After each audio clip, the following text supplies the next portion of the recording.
Assalamualaikum warahmatullahi wabarakatuh. Yang terhormat Ibu Fitri Ella Fauzia SEMSI selaku dosen pengamu pada mata kuliah analisa laporan keuangan serta teman kelas yang saya banggakan. Puji syukur marilah kita panjatkan kepada Allah Subhanahu wa taala atas rahmat berupa kesehatan sehingga kita semua dapat melaksanakan pembelajaran daring melalui video seperti ini. Tak lupa juga sholawat serta salam semoga tetap tercurahkan kepada junjungan kita Rasulullah SAW. Kami dari kelompok 3 akan mempresentasikan hasil dari diskusi kami. Adapun topik yang akan kita bahas adalah pengembalian atas investasi modal dan analisis profitabilitas. Sebelumnya saya akan memperkenalkan anggota kelompok kami, yaitu 1. Firda Nur Azila, 2. Farah Lutfi Priandini, 3. Feni Nurmalia Putri, 4. Nisa Yulinda Wulandari, 5. Alda Oktaviani, 6. Velia Aprianti. Baik, langsung saja untuk materi saya sampaikan.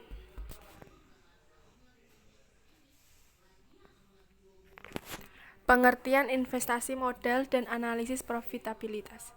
Secara umum, investasi modal adalah meliputi pertambahan barang-barang dan jasa masyarakat, seperti pertambahan mesin-mesin baru, pembuatan jalan baru, pembukaan tanah baru, dan sebagainya. Investasi juga diartikan sebagai pengeluaran yang dilakukan oleh para pengusaha untuk membeli barang-barang modal dan membina industri-industri.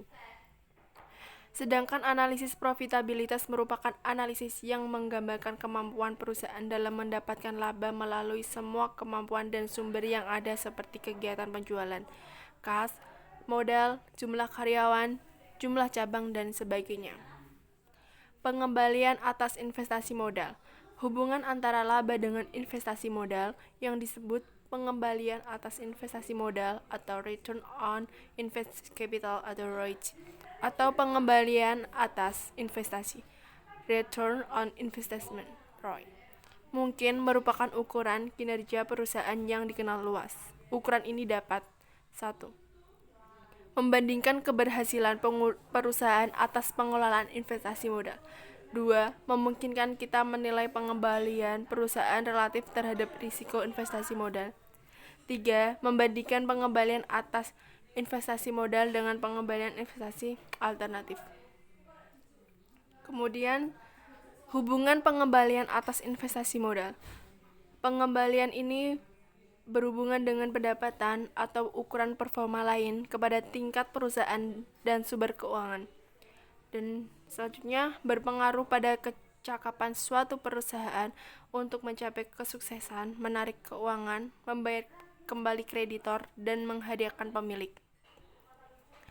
Pengembalian atas investasi modal membolehkan melakukan perbandingan dengan alternatif kesempatan investasi. Kemudian, risiko investasi diharapkan untuk menghasilkan pengembalian investasi yang lebih tinggi. Selanjutnya, pentingnya pengembalian atas investasi modal yaitu 1. Mengukur aktivitas manajerial. Manajemen bertanggung jawab untuk semua aktivitas perusahaan. Pengembalian atas investasi modal adalah pengukuran dari aktivitas manajerial dalam aktivitas bisnis dan tergantung pada keahlian, sumber daya, kepintaran, dan motivasi dari manajemen. Yang kedua yaitu mengukur profitabilitas.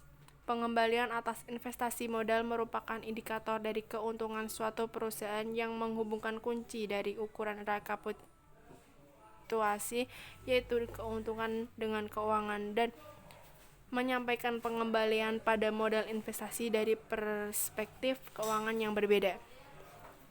Yang ketiga yaitu ukuran perencanaan dan pengendalian. Pengembalian modal ini membantu manajer dengan 1. Perencanaan, 2. Pembiayaan, 3. Pengordinasian, 4.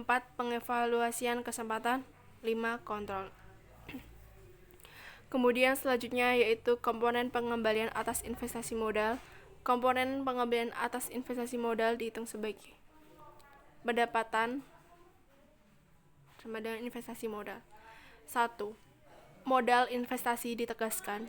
Tidak adanya ukuran universal dalam modal investasi.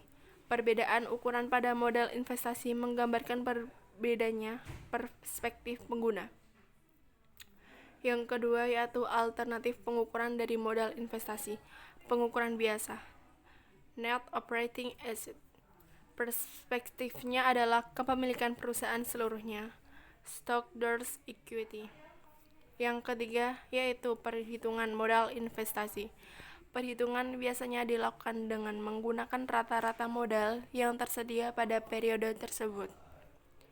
Kemudian yaitu penyesuaian atas investasi modal dan laba. Analisis atas investasi modal menggunakan angka laporan keuangan sebagai titik awal. Beberapa angka yang tidak dilaporkan dalam laporan keuangan juga perlu diperhitungkan. Beberapa penyesuaian seperti yang berhubungan dengan persediaan mempengaruhi pembilang maupun penyebut pengembalian investasi modal, sehingga mengurangi pengaruhnya. Selanjutnya, beberapa hal penting dalam analisa profitabilitas yaitu 1. Laba kotor atau gross profit. Laba kotor diukur dari pendapatan dikurangi harga pokok penjualan dan sering dilaporkan dalam bentuk persentase yang dihitung dari laba kotor dibagi dengan penjualan.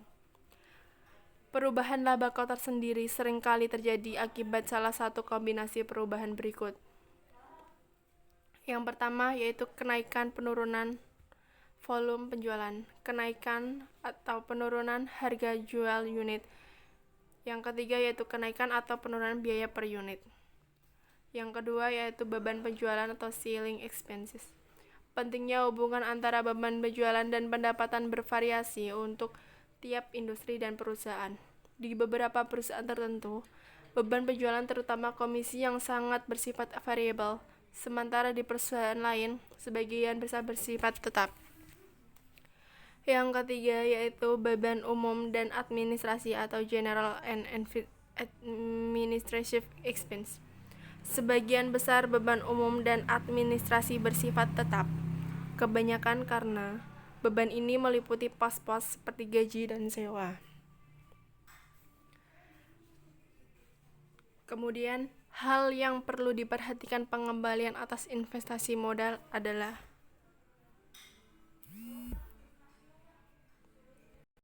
yang perlu diperhatikan yaitu 1. Jika ROI turun, perlu diidentifikasi komponen yang menyebabkannya agar dapat menilai kinerja perusahaan di masa lalu dan masa depan dengan lebih baik. Yang kedua yaitu menilai daerah dengan potensi perbaikan ROI terbesar dan kemungkinan perusahaan dapat melakukan strategi itu dengan sukses. Yang ketiga yaitu analisis strategi perusahaan dan potensi perbaikan tergantung pada kondisi industri dan perekonomian. Demikian video presentasi penjelasan dari kelompok 3. Apabila ada kesalahan, mohon dimaafkan. Wassalamualaikum warahmatullahi wabarakatuh.